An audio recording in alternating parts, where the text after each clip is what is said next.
வெளியான விதம் அப்படி. ஸ்டாலின் அவர்கள் அவங்க இப்போ தீவிரமான ஒரு முடிவு எடுத்துக்கிட்டு இருக்காங்க. இல்லை நம்ம இப்படியே விட்டால் கட்சி இதுக்கப்புறம் பெருசாக வராதுன்ற உண்மை அவர் புரிஞ்சிருச்சுங்க.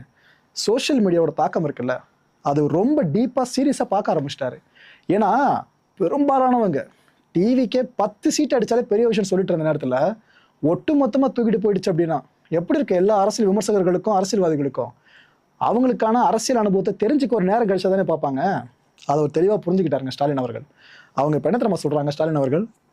புதிய ஆட்சிக்கு நாம் தொந்தரவாக இருக்க போகிறதே கிடையாது.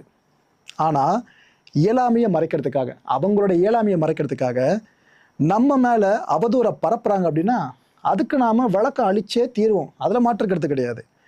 நீங்கள் சமூக வலைதளங்களில் பொய் பரப்புனீங்கன்னா நாங்கள் உண்மையை போட்டு உடச்சிட்டே இருப்போம் பாருங்க அப்படின்னு சொல்லியிருக்காரு. அதாவது திமுக இப்படி, திமுக அப்படின்னு நெகட்டிவாக தாவேக்காவினர் எதனா சமூக வலைதளத்தில் வேலையை பார்த்தீங்கன்னா நாங்கள் திரும்ப எல்லா உண்மைகளும் சொல்லுவோன்றாங்க. என்ன உண்மைன்னு எனக்கு எதுக்கும் தெரியல. ஓகே, ஏதோ ஒரு விஷயம் இருக்கணும் தெரியல, வெயிட் பண்ணி பார்ப்போம்.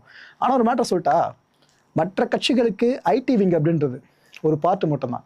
ஆனால் டிவிக்கு எடுத்துக்கிட்டிங்கன்னா ஒட்டுமொத்த கட்சி அதை சேர்ந்ததாங்க.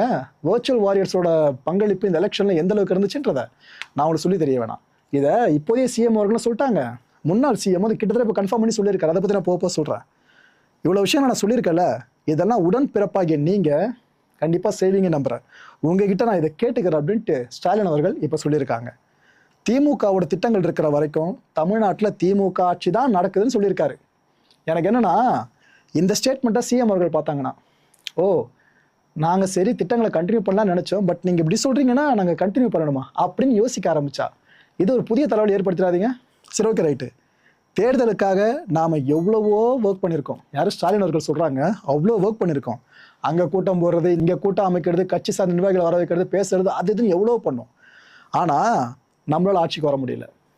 இது எதுவுமே செய்யாமல் அவங்க ஆட்சிக்கு வந்துட்டாங்கன்னு அவர் ஓப்பனாக போட்டு உடைச்சிருக்காரு. இது மட்டும் இல்லை, தாவேக்கா ஜெயிக்கிறதுக்கு முழு காரணமே சமூக வலைதளம் தான் சொல்லியிருக்காரு. எஸ், தாவேக்காவோட வெற்றிக்கு பிரதான காரணம் வர்ச்சுவல் வாரியர்ஸ்ன்ற உண்மையை முதலமைச்சரும் ஒத்துக்கிட்டு இருக்காரு ஏற்கனவே ஸ்டேஜ்லேயே. இப்போ இவரும் அதே தான் சொல்கிறார். முன்னாள் முதலமைச்சரும் இன்ஸ்டாகிராம் மூலமாக குழந்தைகளை பிரச்சாரம் செய்ய வச்சுட்டாங்க அப்படின்லாம் பேசியிருக்காரு ஸ்டாலின் அவர்கள். இனி உஷாராக இருந்து அதையும் நம்ம முறியடிக்கணும் அப்படின்னு சொல்கிறாருங்க.